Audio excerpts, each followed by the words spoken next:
Hi ஒருவன் 11th standard Tamil sir. நான் ஒன்றுமே படிக்கலை, ஆனுவல் எக்ஸாமுங்கிறாங்க, பாஸ் பண்ணுறதுக்கு சொல்லுங்கள் சார். ஏதோ ஒரு 80 மார்க் எடுக்கிறதுக்கெல்லாம் எனக்கு வேணாம் சார், பாஸ் பண்ண சொல்லுங்கள் சார் அப்படின்னு நிறைய பேர் கேட்குறது எனக்கு புரியுது. இருந்தாலும் ஒரு சிலர் நல்லா எழுதணும்னு நினைப்பீங்க, ஒரு சிலர் வந்து ஜஸ்ட்டு பாஸ் ஆனால் போதும்னு நினைப்பீங்க. ரெண்டுக்குமே சொல்கிறேன், நீ தான் நீ முடிவெடுக்கணும். ஓகே, 11th பப்ளிக் இல்லைன்னு சொன்னோடனே யாருமே படிக்கிறதில்ல. இப்போ வந்து எனக்கு தெரிஞ்சு போச்சு, நேற்று கூட வந்து பார்த்திங்கன்னா சில பேர் வந்து படிக்காமல் சுற்றிட்டு இருந்தாங்க. ஸோ அதே மாதிரி தான் இன்றைக்கும் பண்ணுறீங்க. இப்போ மத்தியானத்துக்கு மேலே படிச்சுக்கலான்னு இருப்பீங்களா இருக்குது, எனக்கு தெரியல. எனவே இந்த கொஸ்டினாவது ஒழுக்கமாக படிச்சு போங்க. கன்ஃபார்மாக சொல்கிறேன், எல்லா சிறுவினா குருவினா நெடுவினா எழுத முடியும் இப்போவும்.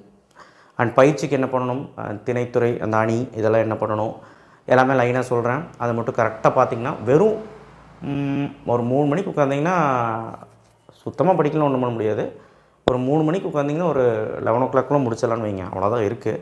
சப்ஸ்கிரைப் பண்ணுங்கள், லைக் பண்ணுங்கள். நீங்கள் இல்லாமல் நான் இல்லை, ஏன்னு தெரியும்ல. ஓகே சரி, லைக் பண்ணுவீங்களா? ஓகே. லாஸ்ட் நைட்டு ஓகே, நெடுவினா 3 நெடுவினா உரைநடையில் ஒன்று வந்துடும், ஆப்ஷனில் ஒன்று வந்துடும். நீங்கள் மொழியை வெளிப்படுத்தும் சுற்றுச்சூழல் இயற்கையோடு இயந்துவாள். டாப்பராக இருந்தீங்கன்னா இன்னும் ஒரு இயலோடதை படிச்சுக்கோ, நேற்று சொல்லியிருப்பேன். இல்லை 4வது இயலோடதே படிச்சுக்கோ, அவ்வளோதான். ஏதோ ஒன்று எழுதிடலாம். ஓகே. இல்லை சார் 3 போதும்னா 3 போதும், தாராளமாக வந்துடும். டாப்பருக்கு ஒரு எச்சரிக்கையாக நான் சொல்கிறேன், எதுக்கும் ஒன்று படிச்சுக்க. அவ்வளோ. செய்யுள் கோடையில் சிறந்து வள்ளுவம் அடக்கமுடையவும் வாழ்விற்கு உயர்வாக மருந்து மருத்துவர். இந்த 4 குறளுமே படித்தவங்க. இன்னொரு குறள் இருக்குது, நான் சொல்ல மறந்துட்டேன், நிலையாமை அப்படின்னு சொல்லிட்டு 2வது இயலில் 3வது கொஸ்டின் நெடுவினா குறளோட நெடுவினா இருக்குது, அதையும் சேர்த்து பார்த்துரு. ஏன்னா குறள் நெடுவினா ஒன்று வந்துடும். காவடி சிந்து நல்லா படிக்கிறவங்க மட்டும் பாருங்கள், புரட்சிக்கவி எல்லாருமே பார்க்கணும். செய்யுளில் என்ன வேணாலும் கேட்கலாம், அதனால தான் அப்படிலாம் சொன்னேன். மோஸ்ட்லி குறளோட டீட்டெயில் பார்த்துட்டு போங்க, பொருளாவது ஒழுக்கமாக படிச்சுட்டு போ. டீட்டெயில் வந்துட்டாலே குறிப்பிச்சிடம் போட்டு சும்மா நீ எழுதி விட்டு 2 மார்க் கிடைக்கும். நீ ஒன்றுமே படிக்கலனா ஜஸ்ட் கோ த்ரூ பண்ணு. ஏன்னா இப்போ துணைப்பாடுனா கதை எழுதி வச்சிடலாம், இது 2 கதை எழுத முடியாதுல்ல. ஸோ குறிப்பிச்சிடம் போட்டு நீ என்ன பண்ணுறன்னா எழுத ஆரம்பிச்சிரு. அப்புறம் இந்த வீடியோக்கு ஒன்று சொல்லிடுறேன், பிடிஎஃப் டச் பண்ணிட்டு போகலான்னு நினச்சிட்ருப்பேன். நான் இந்த வீடியோவில் எழுதாத கொஸ்டின் 2-3 சொல்ல போகிறேன், அதனால் வீடியோ பார்த்தா தான் புரியும். அது வேறு இம்பார்ட்டன்ட் கொஸ்டின் வந்துடும், நான் வேறு இதில் நோட்டிஃபை பண்ணல, சரி சொல்லிடலான்னு வந்திருக்கிறேன். புரிஞ்சுதா? நான் அதை எழுதலை, பிடிஎஃப் பார்த்தா கன்ஃபியூஸ் ஆயிரும். நான் சொல்கிறது அப்படியே கேட்டுட்டு வாங்க. ஒரு 5 நிமிஷம் தானே. துணைப்பாடம் வந்து சின்பொதி தமிழர், யானை டாக்டர், வாடிவாசல். குறிப்பிச்சிட்டம் போட்டு அட்டகாசமாக ஒரு 6 ஹெட்டிங் போடு, முன்னுரை முடிவுலேருந்து 6 ஹெட்டிங் போட்டு எழுது, கன்ஃபார்மாக உனக்கு மார்க் கிடச்சிரும். ஓகே, ட்ரை பண்ணு. ஓகே, எழுத்துப்பிழை வருதுன்னா பார்க்காத. இங்கே இதுதான் சொல்ல வந்தேன். சிறுவினால் வந்து 3 இயல் படித்தா போதுமா? என்ன சார் 6 இயல் இருக்குது, நிறையா இருக்குது.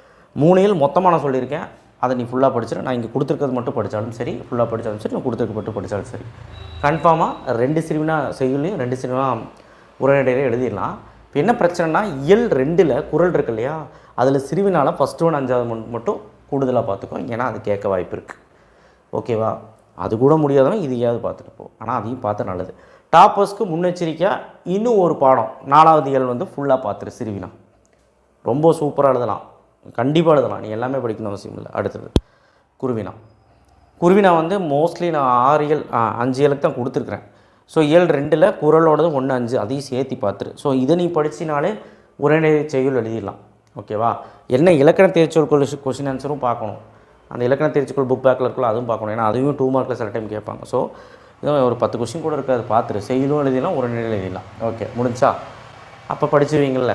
4 × 3 12 இதில் தான் சும்மாவே மார்க் விட்டு வருவீங்க.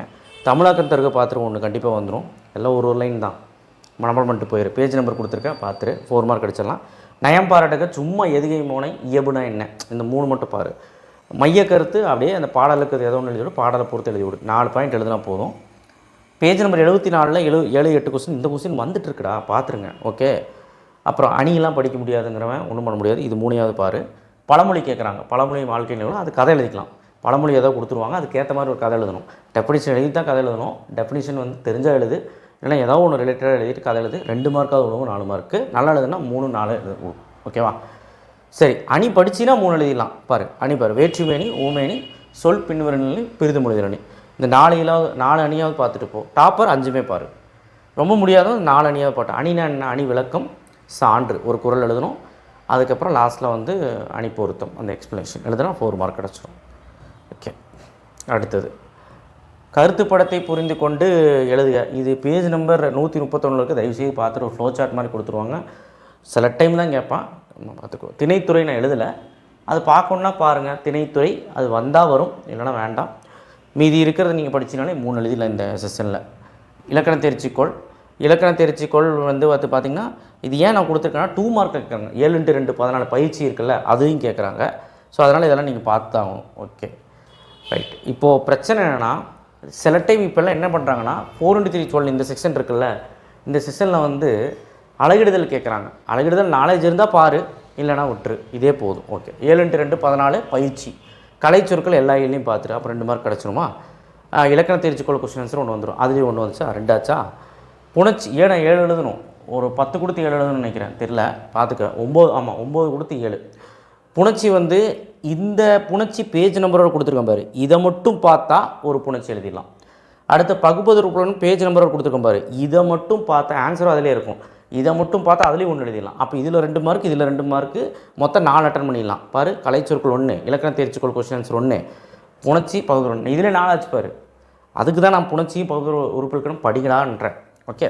எக்ஸ்ட்ராவாக இங்கே கொஞ்சம் எழுதியிருக்கேன். புணர்ச்சி கொஞ்சம் இருக்குது, பகுதி உறுப்புகள் அழைத்தான்னு ஒன்று இருக்குது. ஓகே. பார்த்துருவீங்கள பேஜ் நம்மளோட பார்த்துட்டீங்கன்னா, ஒருவேளை புணர்ச்சி பகுதி உறுப்புகள் பார்க்கலன்னா நமக்கு ஷார்ட்டாக வாய்ப்பு இருக்குது. அப்புறம் பேஜ் நம்பரோட பயிற்சியோட இப்போ வள்ளி நிமிட்டு எழுதுக, அப்புறம் பிழை நீக்கி எழுதுக, அப்புறம் வந்து பேச்சு வழக்கு எழுத்து வழக்காக மாற்றுக, மயங்கோலி சொற்கள், 4 சொற்களை ஒரே தொடரில் அமைக்க, இது எல்லாமே நான் வந்து நேற்றே கொடுத்துட்டேன். அப்போ நேற்று வீடியோ நான் டிஸ்கிரிப்ஷன் பாக்ஸில் வைக்கிறேன், அதை பார்த்து ரெஃபர் பண்ணி படிச்சுக்கோ. இதில் விட்டுறாத, இதெல்லாம் அசால்ட்டாகவே மார்க் எடுத்துடலாம். ஓகேவா. 1 மார்க்கை பொறுத்த வரைக்கும் புக் பேக் போதும். இலக்கண தேர்ச்சிக்கோள் புக் பேக்கும் படி, பல்லுள் தெரிகவும் படி. அதாவது புக் பேக் கொஸ்டினும் படி, இலக்கண தேர்ச்சிக்கோள்னு முன்னாடியே இருக்கும், அது படி, அதாவது பின்னாடி இருக்கும், புக் பின்னாடி. ஸோ படிச்சுன்னா 8 9 கரெக்டாகிடலாம். புக்கின் வரும். புக்கின் கொஞ்சம் கஷ்டப்பட்டு படிக்கணும்னு நினச்சிங்கன்னா நூல்வெளி நுழையும் முன், அது லெசன் வைஸ்லேயே இருக்கும். நூல்வெளி லெசனுக்கு பின்னாடி இருக்கும், நுழையும் முன் லெசனுக்கு முன்னாடி இருக்கும். இப்போ ஸ்டார்டிங்கில் தெரியுமா அப்படின்னு டூ யூ நோ மாதிரி பாக்ஸ் போட்டு கொடுத்துருப்பாங்க, தெரிந்து தெளிவம்னு சொல்லிட்டு பாக்ஸ் போட்டு கொடுத்துருப்பாங்க. இதெல்லாம் பார்த்தீங்கன்னா அந்த எக்ஸ்ட்ரா இருக்கிறதும் எழுதிடலாம். அவ்வளோதான், வேறு எதுவும் இல்லை. ஓகேவா. ஜஸ்ட்டு நீ ஒரு 5-6 மணி நேரம் இருந்தால் முடிச்சிடலான்னு வைங்க. இப்போயே உட்காந்து ஸ்டார்ட் பண்ணால் கூட முடிச்சிடலாம். ஃபஸ்ட்டு நெடுவினா முடிச்சிரு, அப்புறம் சிறுவினா முடிச்சிரு, அப்புறம் குருவினா முடிச்சிரு, அதுக்கப்புறம் பயிற்சி அதெல்லாம் பார்த்துடலாம். ஓகே. நெடுவினா முடிச்சாலும் தைரியம் வந்துடும். ஓகேவா. தேங்க்யூ. ஷேர் பண்ணுங்கள், சப்ஸ்கிரைப் பண்ணுங்கள், மறக்காமல் பெல் ஐக்கான் ப்ரெஸ் பண்ணுங்கள். சார் ஜஸ்ட் பாஸ்க்கு ஏதாவது சொல்லுங்கள் சார்னா, நான் இப்போவும் சொல்கிறேன், இந்த 3மே படித்தா 3மே எழுதிடலாம். உன்னால் முடியல ஒரு 2ஆவது எழுதுகிற மாதிரி பாரு, ஆனால் 3மே அட்டன் பண்ணுற மாதிரி பாரு, 2 நல்லா எழுதுகிற மாதிரி பாரு. அவ்வளோதான் நான் சொல்ல முடியும். சிறுவினா கம்மி பண்ணி தான் கொடுத்துருக்கேன், ட்ரை பண்ணி பிடிச்சிரு. குருவினா படிக்கிறதுல ஒன்றும் கஷ்டம் கிடையாது. அப்புறம் அந்த 4x3 12 பார்க்குறதுல ஒன்றும் கஷ்டம் கிடையாது. பார்க்குறது என்னப்பா கஷ்டம். அதுக்கப்புறம் 7x2 14 உன்னால் புணர்ச்சி பகுதிகளெலாம் படிக்க முடியாதுன்னா ஏதோ ஒரு 4-5 நல்லா பார்த்துட்டு போ. நான் கொடுத்த ஹெட்டிங்கில் நான் நேற்று கொடுத்துருக்கேன், அது வீடியோ கீழே வைக்கிறேன். ஓகேவா. அண்ட் ரொம்ப முக்கியம், மனநம் பற்றி சொல்லணும். 4 மனநம் தான் இருக்குது. நான் எது வரும் எது வராதெல்லாம் கன்ஃபியூஸ் பண்ணல, 4மே படிச்சிரு. ஏன்னா மனநமெல்லாம் இம்பார்ட்டனே சொல்ல முடியாது, திருக்குறளும் அப்படி தான் இம்பார்ட்டனே சொல்ல முடியாது. ஸோ இது நீங்கள் ஃபுல்லாக பார்த்தா தான் 6 மார்க் அடிக்க முடியும் மனநமில். ஓகேவா. தேங்க்யூ. ஷேர் பண்ணுங்கள், சப்ஸ்கிரைப் பண்ணுங்கள், மறக்காமல் பெல் ஐக்கானை ப்ரெஸ் பண்ணுங்கள். நன்றி. எதாவது டவுட்னா மெசேஜ் பண்ணுங்கள், நான் அதுக்கு தகுந்த மாதிரி வீடியோ போகிறோம். தேங்க்யூ.